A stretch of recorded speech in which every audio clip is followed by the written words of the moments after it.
So thank you everyone for joining this call. It has been a pleasure to have you over here, Shaka and Abhishek. I know you guys are taking out time from your respective shifts to be here. Extremely thankful to you all. Donald, thank you for taking out time to jump in over here. Your insights are invaluable. Thank you. Without taking any further time, let me just quickly jump in on the topic that I really wanted your perspective on. So you've always mentioned that English language is the cornerstone of the business that we run. It's a cornerstone of the initiative that you've been trying to build and capitalize on. Why do you always stress on this point? Well, one of the brands that we run, outsourcinghelpers.com, has been operating there in America for the last 10 years. And since we do cater to native English speaking crowd, language happens to be the core of the business. But majority of the tasks involve our folks to be communicating with the clients, the partners, sometimes the end customers over the phone, emails, and chats. When you're not talking to someone face to face, it becomes imperative to stick to the required norms. You don't have to sound like an American, but if you sound pretty neutral, just the way we've been sounding on the call ever since we started, is absolutely okay. However, uh, most of our clients do face this problem when folks like us utilize literal translation of our native language into English. And then we have a little bit of pronunciation errors here and there. And when we get into a flow of the conversation, we tend to get into the natural side of our instincts. And we happen to make these little mistakes here and there. It's pretty common. It comes with a lot of practice.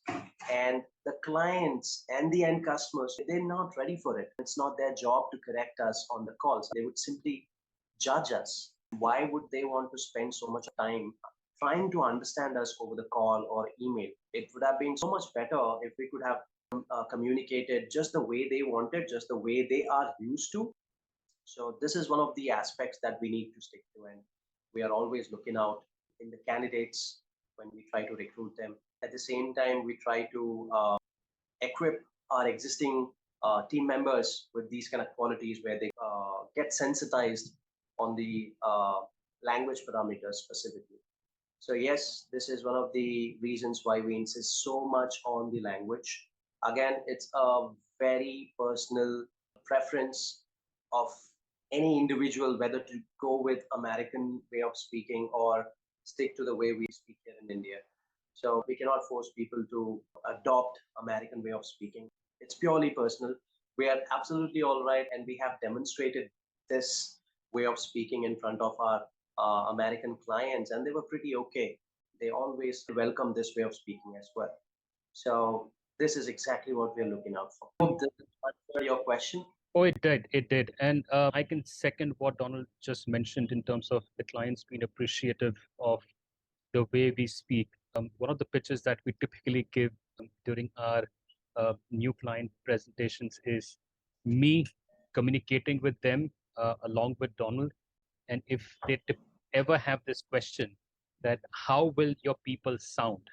Will we be able to understand them? My retort to that is usually, were you able to understand me? Yes. Well, that's exactly how my people would sound. And that's the experience that your end customers would get. There isn't a better way to retort that particular question with a confident approach that we take during those presentations. Now, Donald, you've now established the fact that language is the cornerstone of the business.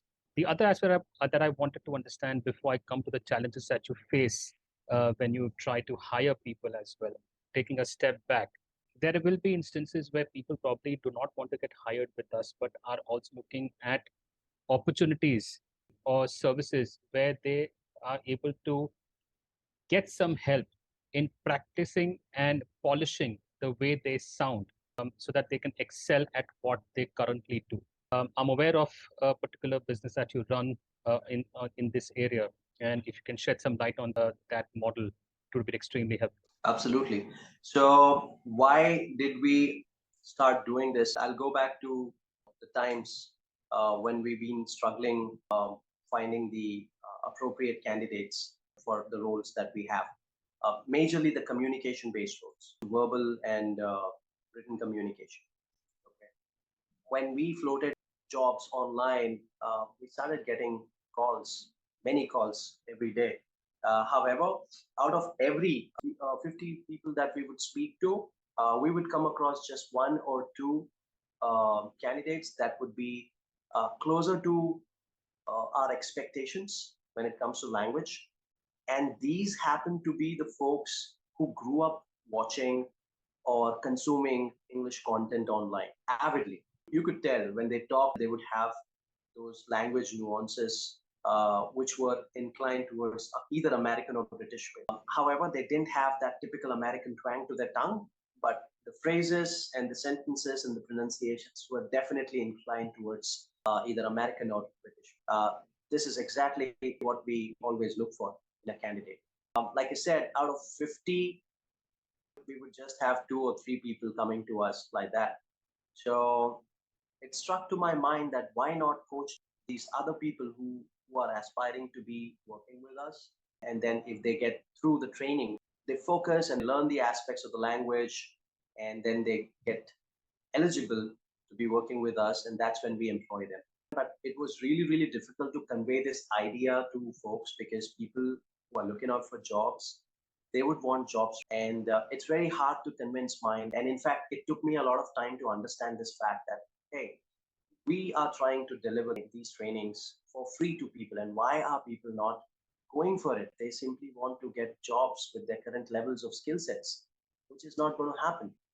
Well, when you're hungry, you cannot think of anything else. That's when we started saying no to people, that we cannot offer you a job, but then we can offer you trainings.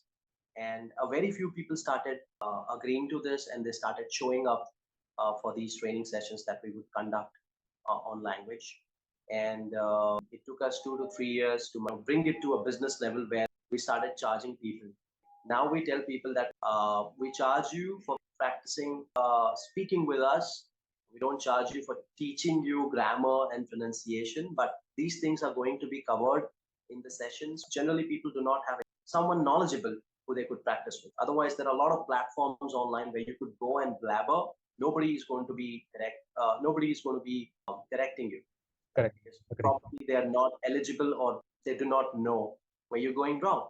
They're just there to build confidence. Yes, you can build confidence for sure on these kind of platforms, but it's like two deaf people trying to talk to each other. Nobody's going to be correcting anybody. So it struck to my mind that, okay, why not give this platform to people where they could get online with us, and then they spend like an hour or two. They get to speak on a particular topic, and we record their calls. We play those calls back to them live and pause the calls every time they're going wrong and give them language feedback. This is one of the activities that we've been doing, and it's really working wonders.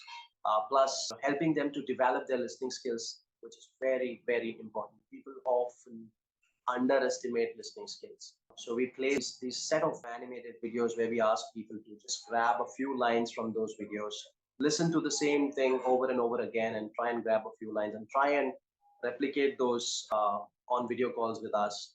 And this is a very good activity that could help people to learn formations of sentences and pronunciation. That's exactly how kids learn language. They do not go to schools, or they do not flip through pages of grammar books. They simply learn by listening. So this whole idea has inspired us to convert it into a small module where we try and deliver these services to people, where they pay us as little as 1,000 Indian rupees for a month, and they get to practice. And if they reach up to a level where they get eligible to be with us, we conduct their interviews. And if they choose to work with us, definitely we get them on board with us. But then again, it's not that simple, right? One needs to have a lot of patience because you're trying to learn something new that you haven't learned throughout your life. It's going to take some time and patience. Fair So point. these both businesses are interlinked. Outsourcinghelpers.com that provides virtual assistance to American, British, Australian businesses, and then practiceenglish.online that helps people in non-English speaking countries to be able to speak in neutral English or English that is accepted by the native English speakers. All right, so ladies and gentlemen, just to give a shout out, practiceenglish.online is one of the brands that Winged Human Enterprises Private Limited owns. That's the platform that Donald just mentioned, where this particular service of you being able to sign up for as low as 1,000 Indian rupees a month to practice with experienced individuals who can give you feedback. So don't miss out on this opportunity. It is one that is worth grabbing, should not be let go of. Now, Donald, before I come to you and Vishaka on some of the questions I have for you all, I'd like to quickly go to Abhishek because I've recently gotten to know that Abhishek has utilized technology, our favorite ChatGPT, to improve upon what he already is good at. And I'm really excited to know what have you adopted, how do you use it, and what's the kind of experience you've had and the feedback you've gotten from the customers. Yeah, sure. Thank you for the opportunity. At the beginning, when I started, Donald helped me a lot. It took me almost 2 months to grab the language, accents that Native Americans speak, they use in their niche, and eventually grow with it. So I used to watch a lot of grammar videos that Donald suggested, and it was his idea that he introduced me to AI. Now, when I work during my shifts, it takes a lot of time to phrase sentences and then put it into a paragraph and then again read it and then send to the guests. May it be inquiries, may it be any questions from the guests asking about the properties. If you do not find any related answers, if you do not have results, you seek for help, and you cannot always tag a manager. I copied the questions exactly how they asked the guests their inquiries, and then I pasted it on ChatGPT, editing it a bit, and then I got responses, prompt responses, which I utilize, putting some of my words and then sending it over. So that's my take on ChatGPT. It's been really helpful, and I prefer it for all the VAs who work and who just want to save their energy and time. It makes your work much easier, a lot easier. Yeah. Well, that is an effective use of technology, ladies and gentlemen. One always needs to understand that learning does not stop. Abhishek has aptly introduced that. You could clearly sense from his pronunciations, his speech, that he does know how to use the language, but he's not been complacent. He has utilized technology that is available at his disposal to only improve on what he already knows and provide a better experience to the guests and his clients. So, Abhishek, kudos to you on that front.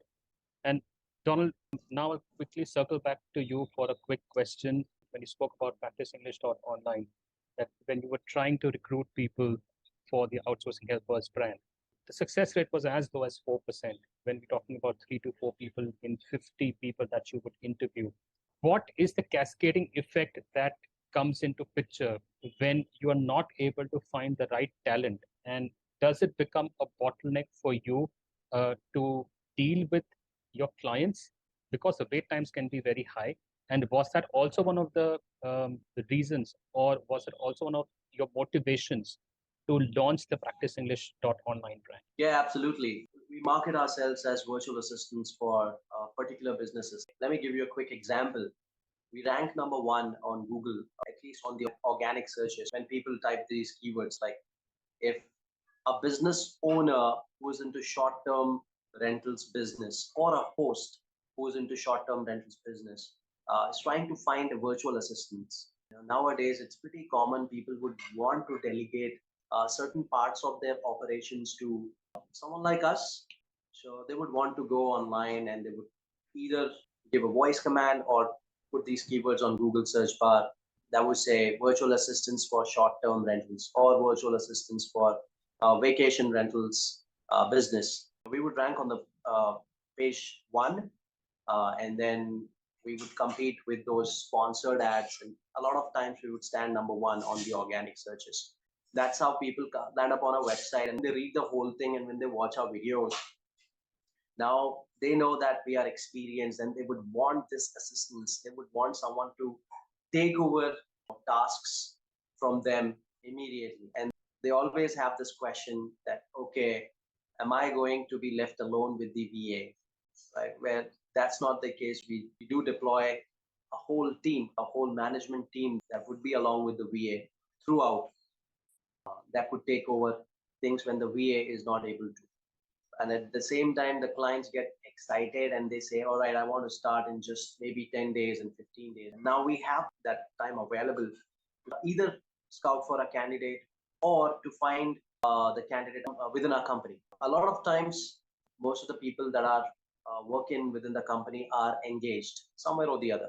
It rarely happens that someone is at the bench. A lot of times we land up scouting for people who are eloquent, who understand American culture, and then we'll end up talking to a lot of people. And when we come across a few well-spoken candidates, we'll end up training them on the business, a little bit on the American culture, break the ice, and then we put them across the client on a video call so that they can approve this particular candidate. It happens a lot of times. The clients do let these candidates get in, but then while working, they have language barriers because it's very difficult to gauge a person on a short call that would probably last for 15 to 30 minutes.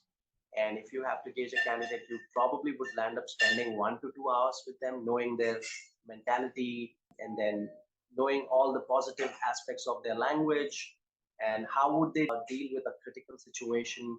What is their style of operations? Are they organized or disorganized? And all these stuffs. It's very important. At the same time, very difficult to gauge.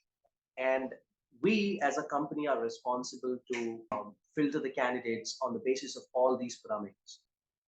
There were a few times where a few candidates slipped in because they prepared themselves in such a way that they could get through the initial interviews with us and with the clients, and they would get into the operations. But now they would struggle because they still need to learn a lot of things. Now they do not have patience, or maybe they don't want to be in the learning mode. It's very difficult to get into the learning mode when you're not in learning mode, and all of a sudden you are pushed to read a lot of things, to watch a lot of things. You're not used to doing that. But now you're being pushed to do that because you need to acquire knowledge about the business. So that's when the clients flip them. Initially, the client would praise this candidate, saying, oh yeah, I like this candidate, hey, let's get started. And down the line, 2 or 3 months, when this candidate is supposed to be working very close with the client, and the clients understand the pitfalls, and they do not want to get along with the candidates, learning curve, you see. So this is where we found the difference, and then we wanted to equip our candidates and equip our team members with all these skill sets where they know what to do. And if they do not know, they know how to research for things and how to learn those things, how to organize their day so that the client doesn't have to go through all of this. Nobody would want to go through these things when somebody's paying a company for these things. A lot of times our team members do not really understand this because they are used to trainings, lengthy trainings given by companies. Someone or the other spills the bean outside in the market saying that this company offers 2 months of training, 1 month of training.